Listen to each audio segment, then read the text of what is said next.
As your weekend moves ahead, take a look back with us over the past 7 days. This is the FOX54 Week in Review. I'm Kenesha Dees.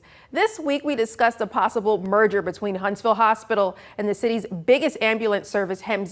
We'll see where those talks stand and what it may mean for the future of emergency care in the area. Hemp is a growing industry, quite literally, but there are some uses for this crop that may surprise you, and the technology that is being developed at Alabama A&M. Plus, in the latest installment of Artfully North Alabama, we talk with a chef who views his culinary creations as artwork inspired by the music he hears. This week, we start in Madison County and a community working and talking together to solve a problem. Week 0 of high school football action came to a halt in the second quarter of the Hazel Green-Sparkman High game after a security incident.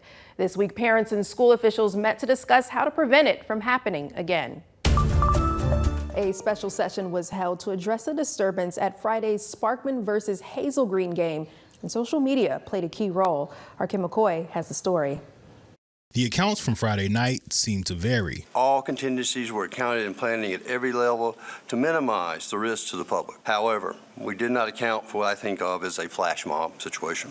Parents with children involved seem to tell a different story. My wife had received 4 text messages from my son from inside the locker room stating, first one, at 10:02 p.m., they tried to push their way in. 2, they're literally waiting at the damn door trying for us. In a special session held to address what happened at Friday's game between Sparkman and Hazel Green, the board addressed the events of that night. What happened at halftime was embarrassing, upsetting, and dangerous. I saw children crying. I saw parents deeply concerned and very upset. The event seemed to stem from a verbal altercation between a Sparkman player and a Hazel Green player days before the game. And from that, social media posts would begin. Social media posts continued during the week. As questionable posts were brought to our attention as administrators, they were followed up by the Madison County Sheriff's Office to determine whether they were credible threats. It was determined that questionable posts were not credible. During the presentation, the first disturbance occurred. Several minutes later, as the teams prepared to leave the locker rooms, a second disturbance occurred in the same area. Again, deputies and administrators could not identify a credible threat. Let me be clear, no weapons were involved or shown, and this was not a physical altercation. And parents are asking for accountability. As much as we would like to think these threats are idle, we can't afford to do so. Every threat should be taken as though it's real. What are we doing here? You know, when we came in, there was no bag check. There was no anything. The SROs were all standing up by the gate at the end of the field where the players go on and off. They were there as a reactionary force. They were not there as a deterrent. Parents are scared. I've seen their faces. Madison County School System is working hard to alleviate parents' fears after a disruption at Friday's Hazel Green versus Sparkman game caused the game to be suspended. There was nothing that was set up to make it feel like they were trying to prevent something from happening. The incident put into perspective a lot of areas where our policies and procedures within our safety and security plan need to be improved. In last night's meeting, the district laid out new rules they plan on implementing, including new capacity limits. Elementary and middle school students must be accompanied by an adult. Unaccompanied students who are unable to present a driver's license will be denied entry. Spectators may not be in possession of large bags or backpacks unless there is a parental or medical need, and ticket sales will be capped. Football stadiums at 80% of the venue's capacity, basketball gymnasium at 90% of the venue's capacity. New rules, like age limit to enter, may have to be revisited further. One of the things we're going to work through as we progress through this is the possibility of student pass gates, so that way we have a separate entrance for our students to go through. Also, the possibility of more resource officers will be discussed. They range from 2 to 5, depending on what a game is and how large of a crowd it is. And so it depends also on the school, who they're playing, and what they're expecting at the gate. And the district hopes parents will be involved in the planning. We are better than this.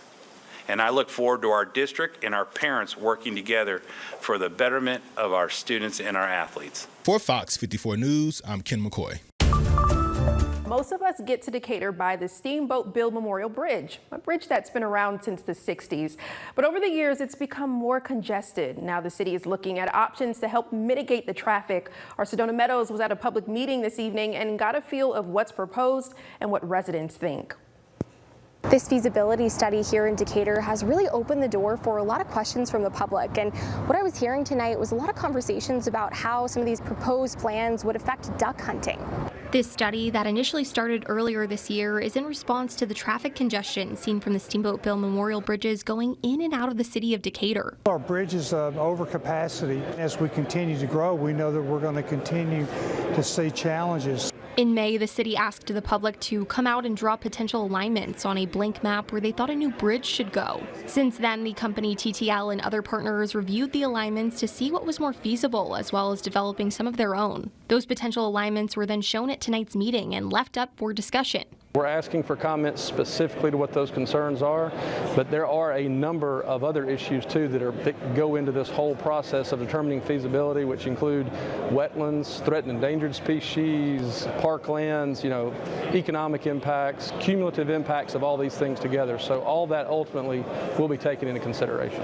A big concern for some residents here in Decatur is how the proposed alignments may affect duck hunting areas like Swan Creek. That area has been hunted by waterfowl hunters for decades, and it's near and dear to a lot of people. It's the only reason I live here. Winston Shelton, a duck hunter, believes proposed alignment number 35 would be the most feasible, as he feels many of the other alternative alignments would cut into that hunting area. It's a loss of habitat that we will never regain because those ducks have imprinted on that for thousands of years in that flood-prone area in this basin. This study has been funded by a $1 million grant from the Appalachian Regional Commission, and the city of Decatur is matching it. Once the study is complete, it will enter several years of planning before actual construction begins.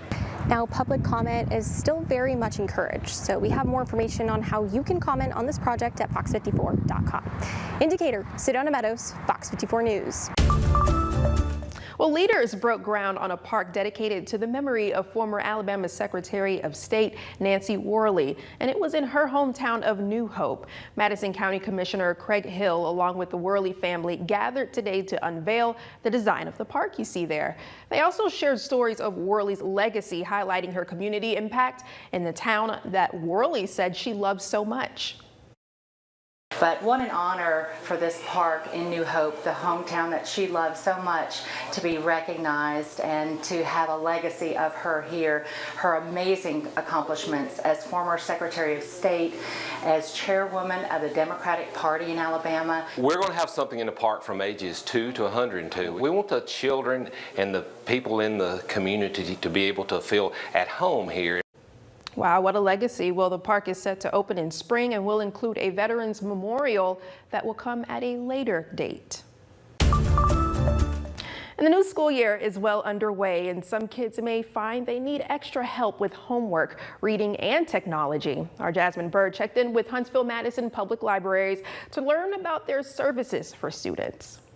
When the academic going gets tough, students who need a little extra help can turn to their local libraries where there's a lot more available than books. We've got so many resources that are available throughout the year, whether you're in summertime or during the school year. Different programs serve different needs.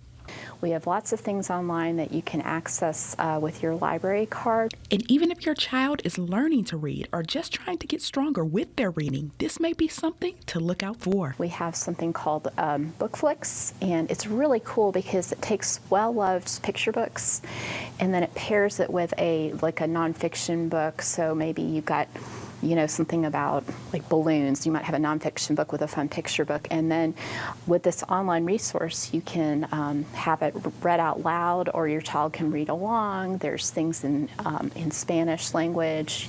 That's not the only help available. Other things, Learning Express Library is available for skills improvement. And if you have a teenager that's studying for like the SAT, we've got SAT preps. And there's also something called Homework Alabama that's available throughout the state.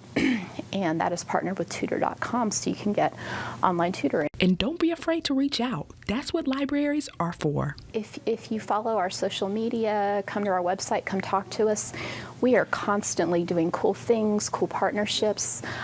So just keep up with us and you'll find out some of the amazing things that are happening. In Huntsville, Jasmine Bird, Fox 54 News. It's Women's Equality Day, a day to celebrate and honor the women's suffrage movement and the work that's being done now to expand equal rights. So it's only fitting that today a local women empowerment group, United Women of Color, is celebrating 5 years as an organization here in Huntsville. You may hear the term women empowerment, but what does that actually look like? Well, if you're here with the nonprofit United Women of Color, you may see it firsthand. We really want to demonstrate harmony in the community. The organization is celebrating 5 years of serving the community. We provide civic engagement opportunities, and we also provide career advancement opportunities for underemployed and unemployed. And it's open to anyone, but we target women in single-parent households because those are the households that are most impacted by poverty. Women make up more than 50% of Madison County, and over 12% of Madison County children live in poverty. So when we are empowering women, we are empowering their families. And their mission to empower women and girls comes with the hope of uniting the entire community. To make sure that our society is more kind to everyone so we have a better human race. While also motivating the next generation. The unique thing about the United Women of Color is that it's inclusive and it's diverse. And so we're teaching our daughters to be very inclusive and diverse in their thinking and their walk.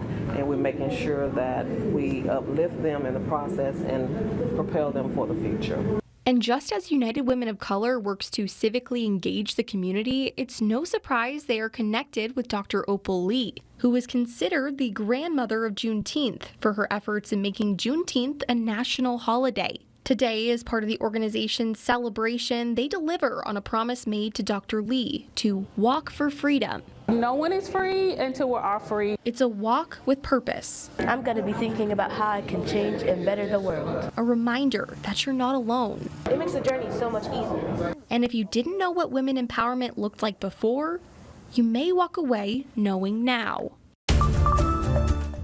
The recently proposed water rate hike caught many residents by surprise, and there may be more hikes to come. Our reporter Kim McCoy spoke with Councilman Bill Kling to learn more. This is one of the important issues. Residents are still raising concerns about the potential water rate increase, and Kling himself has some concerns. I have some concerns about it. I'd like to see the council look at the accessibility fee, what's being charged for people just to be connected to the utility system. For example, a person who lives in a 1,000 square foot house has to pay the exact same dollar amount as a very affluent person who lives in a 10,000 square foot house. And the idea of raising that by about $4 per month for each household is something that I'm concerned about. Trash pickup could also soon see talks of a rate hike. Well, recently the City Council did authorize a consultant to do a rate study, basically to compare Huntsville with other communities. I can make a guess reading between the lines that consultant's going to come back with recommendations that we raise garbage rates. Personally, I'm opposed to raising garbage rates. The city has been doing a lot since COVID to keep up with the demand of a growing city.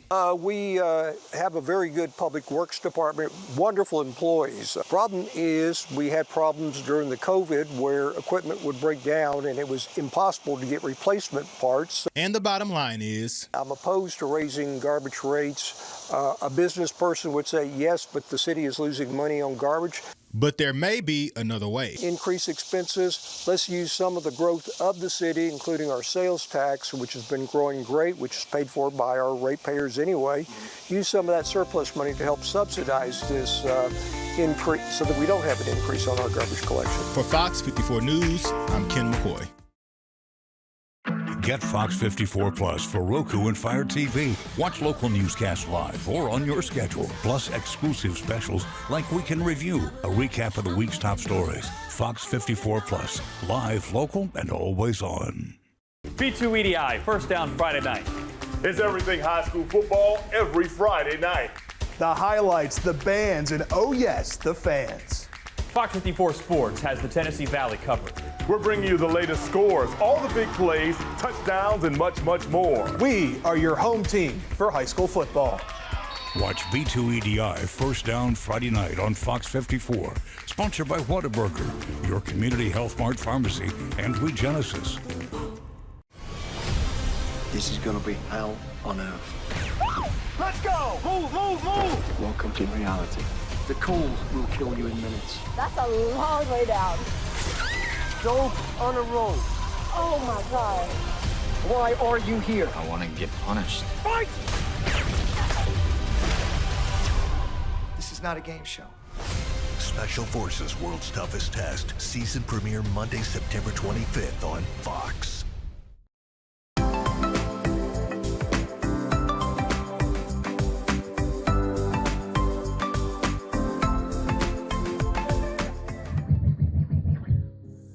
At Chef Will the Palate. I've been spinning records and I still spin records. Music peppered with a passion to feed are Chef Will's main ingredients. I got a mixer right in there in the kitchen where I seek to put my turntable and spin records for the people while they're waiting for food. Forrest Wilson, also known as Chef Will in Huntsville, isn't new to this, but true to this.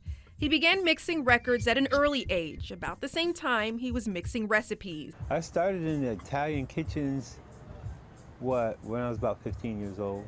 He creates signature vegetarian culinary dishes that is nutritious, with a lot of the veggies picked Look at them bad boys. just outside his food truck. This is a nice one right here. Chef Will feeds beyond his food truck to the people who share the same passion for this music. Hip hop, born August 11th, 1973. I was born August 10th, 1973. So, meet the almighty DJ Supreme. Hip hop to me means this is something that I was destined to be a part of. Celebrating 50 years of hip hop. 2023 marks 5 decades of the genre. The Birmingham-based artist DJ Supreme and Shaheed Tauheed. I'm one half of the group, Shaheed and DJ Supreme hip hop group. They didn't think it would last this long, but hip hop is the pulse of the culture, it's the pulse of music. And for Shaheed, it's a culture worth preserving. You want to preserve what hip hop initially came to do, which was spread peace, love, having fun, and unity. We have to be more concerned with the next generation, the youth, what we're feeding to them. And while the group is feeding kids with knowledge, they're fed by Chef Will is an amazing cook, and the food is made with love. I'm real big on good food. Good food, good music, puts you in a good mood. It's where the love of hip-hop and culinary art collide. Right now, we're creating music using biochemistry to teach the people about their body and their physicality and how to take care of themselves. Nutrition and wellness important in the hip-hop community. Papa Wu from the Wu-Tang. We were sending him wellness teas from this place. A friend of Chef Will's. He's not with us anymore. So, we're very valuable to each other. With this wellness and this moving forward and healing ourselves and taking care of ourselves and taking care of one another. At Chef Will the Palate. It's requiring culinary arts because no one likes to taste nasty food or nasty herbs or undelicious, unsightful nutrition. So we're putting an aspect of culinary artistry to it to gain a liking to things that people don't like. August is National Black Business Month, and here in the Rockin' City, one business and bookstore known as Black Authors Rock works to amplify the voices of Black authors. Dr. LaTracy McDonald is an author and the founder of BAR, training individuals looking to become published authors. She'll soon host an event in November that acts as a fundraiser to get young kids published. The Sexy with the Pen After Dark. It is an adult event where, when I say adult, it is exuberating the honors of all the arts. We have literary, culinary, we have visual arts and performing arts that will all be spotlighted. And the funding from that event is going to sponsor 10 babies to become published authors. And we have to celebrate who we are, because for so many years, people didn't acknowledge the things that we invented and the things that we became.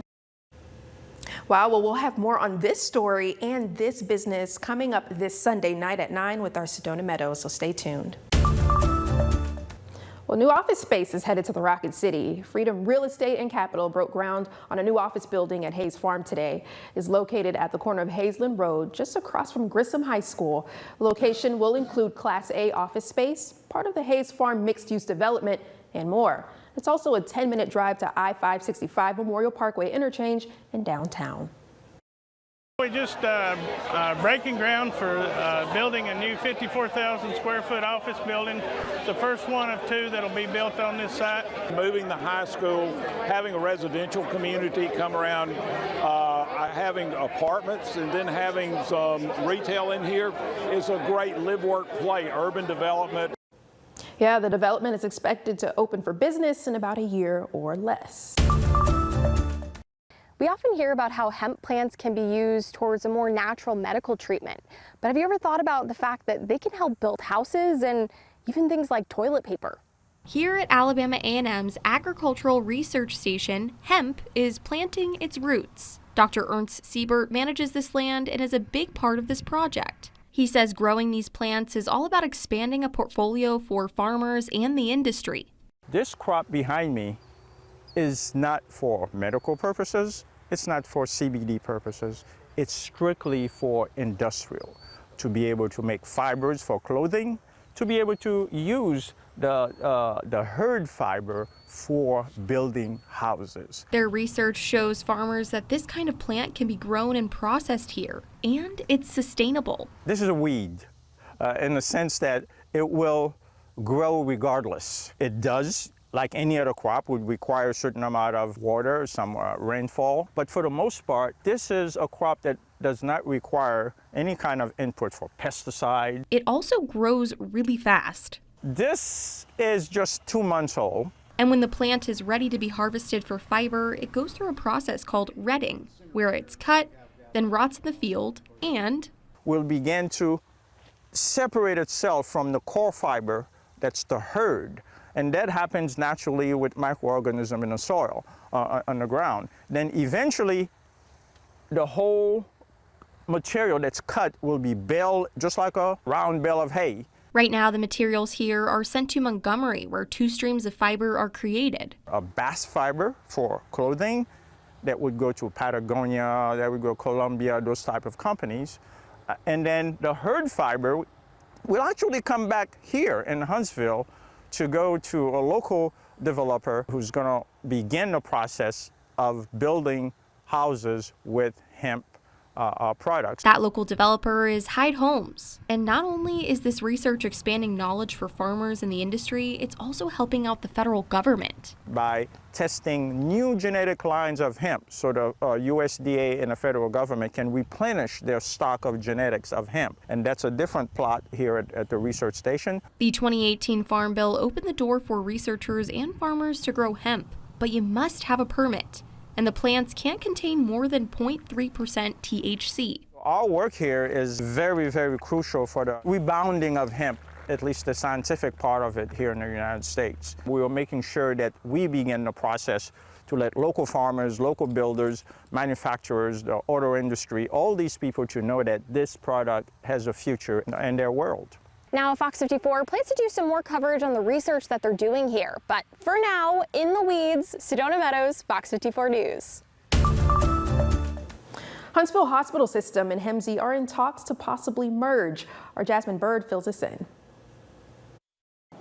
Well, this is really proposed at this point. There's been no final decisions made. But this all stems from Huntsville Hospital's growth across North Alabama. They have acquired hospitals that had ambulance services, and they began to look at ways they could pull their ambulance services together to improve health care for the citizens that those services served. And Huntsville Hospital began to realize that maybe this would be something HEMZ would want to be a part of. Combining our efforts with their services, there might be some large improvements that could be made in healthcare, and those are the kind of questions that we're exploring right now to see if that's something that we can realize if we did come together. And one thing to note, Huntsville Hospital's going to form their system, I think, whether we choose to participate or not, and if they do, we will have an equal-sized competitor for personnel out there, and and that might be something that do we want to compete with them to attract the EMTs and paramedics that are in our region, or do we want to join forces? A decision is expected to be made in the coming months, and we'll continue to keep you updated. In Huntsville, Jasmine Bird, Fox 54 News. The HVAC field is projected to experience a remarkable 5% employment growth over the next 8 years, and schools like Calhoun Community College are helping to build that future workforce. Arkin McCoy has this story.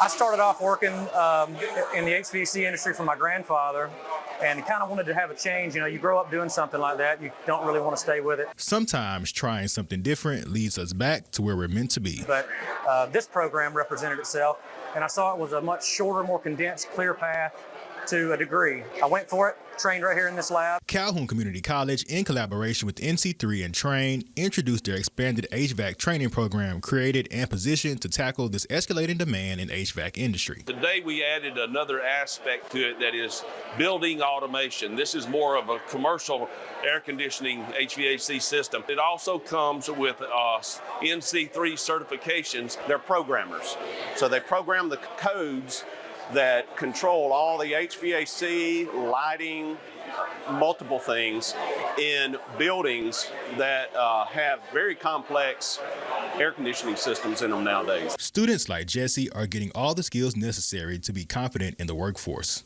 It helps students get ready for the workforce, so that's really helped me, and just all the equipment throughout the shop has really helped me get ready for the workforce. And former students like Sharp are grateful for the experience. For Lockheed Martin, I'm a construction supervisor, so I'm a project manager.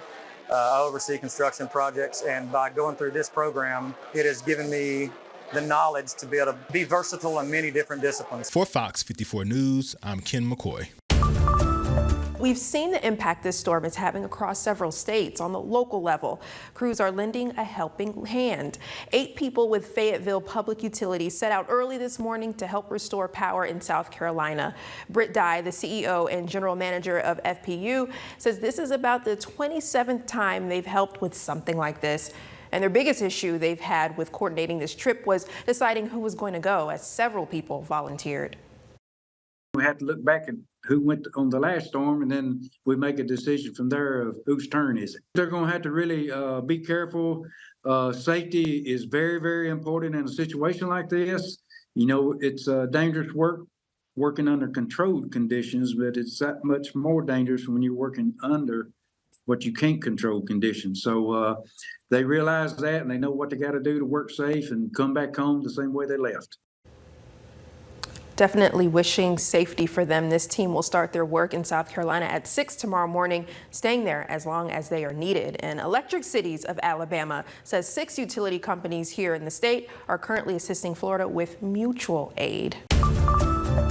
The Lord's Chicken you see there adds something new to the menu. Chick-fil-A released its honey pepper pimiento. It's an autumn seasonal flavor, and it's the first ever seasonal spin on the original chicken sandwich. And then we have this milkshake here. It's called the Caramel Crumble Milkshake. And Mo and Jordan, are you all going to do the honors of tasting it? Of course. All right. I'll pick a half. All right, I'll pick this half here. Wait, what'd you say this is? A caramel crumble milkshake. Do you like it? That sounds lovely. Do you like it? Can you drink it? That's not bad.